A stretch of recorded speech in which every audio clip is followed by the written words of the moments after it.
Hi, good morning to all. இன்றைக்கி ஒரு முக்கியமான ஃபெர்டிலைசர் பற்றி தான் நம்ம பார்க்க போகிறோம். இதாங்க மீன் அமிலம். மீன் அமிலம் வந்து தோட்டத்துக்கே ராஜான்னு சொல்லலாம். அந்தளவுக்கு இதில் வந்து நம்ம ஈல்டு எடுக்க முடியும்.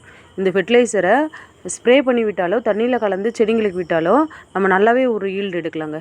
இதுக்கு வந்து ஒரு மெஷர்மெண்ட் இருக்குது. என்னென்னா, இப்போ நம்ம 100 ml இந்த ஃபெர்டிலைசர் எடுத்தோம்னா 10 லிட்டர் தண்ணியில் கலக்கணும்.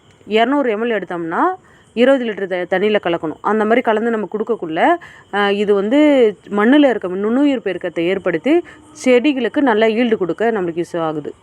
இந்த டப் பார்த்திங்கன்னா, இது வந்து 200 ml அளவுள்ள ஒரு டப். இதில் வந்து நான் இந்த ஃபெர்டிலைசரை கொஞ்சம் எடுத்துக்கிட்டு 20 லிட்டர் தண்ணியில் இப்போ நான் மிக்ஸ் பண்ணி எப்படி செடிங்களுக்கு விட்றதுன்னு உங்களுக்கு காட்ட போகிறேன். இப்போ பாருங்கள், இது இந்த கோட்டோட இந்த 200 ml முடியுது. ஸோ அதனால் நான் அதோட ஸ்டாப் பண்ணிக்கிறேன்.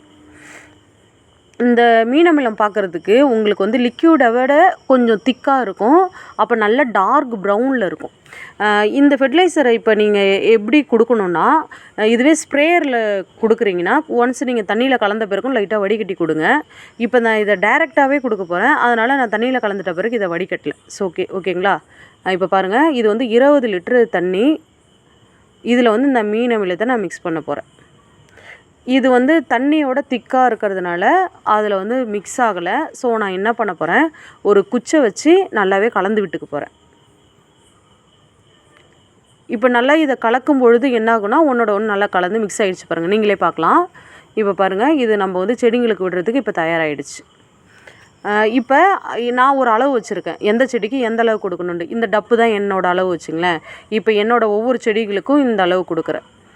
தக்காளி செடிக்கு, அப்புறம் வந்து சப்போட்டா செடிக்கு, இங்கே பாருங்கள் அத்திப்பழம் சின்னதுலேயே நல்லா காய் வச்சுருக்கு பாருங்கள். அத்திப்பழத்துக்கு இந்த டப்பாவில் ஒரு அளவு கொடுக்குறேன். வெத்தலை செடி, அடுத்தது செண்பக செடி, இது வந்து செண்பக செடி, இதுக்கும் கொடுக்குறேன்.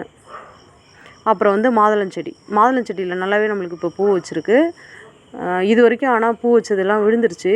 ஸோ இந்த வாட்டி நல்லா கிடைக்கும்னு நினைக்கிறேன். நல்லா பூ வச்சுருக்கு பாருங்கள். அப்புறம் வந்து அடுத்து நம்ம கொய்யா செடிக்கும் இந்த லிக்விட் கொடுக்க போகிறோம்.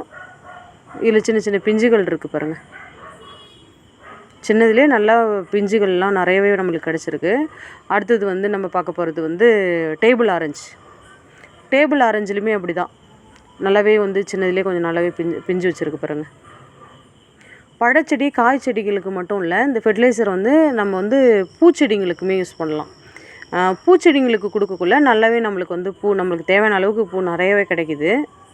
இங்கே பாருங்கள், ரோஸ் செடிங்களுக்குமே நான் கொடுக்குறேன். இந்த ஃபெர்டிலைசர் மட்டும் இல்லாமல் ரோஸ் செடிக்கு இன்னும் ஒரு இம்பார்ட்டண்டான ஒரு ஃபெர்டிலைசர் இருக்குது. அதை பற்றி நெக்ஸ்ட் வீடியோவில் எப்படி கொடுக்கலாம், எப்படி கொடுத்துலாம் அது புது புது தளிர்கள் வரும் அப்படின்றத நான் எக்ஸ்பிளைன் பண்ணுறேன். தேங்க்யூ.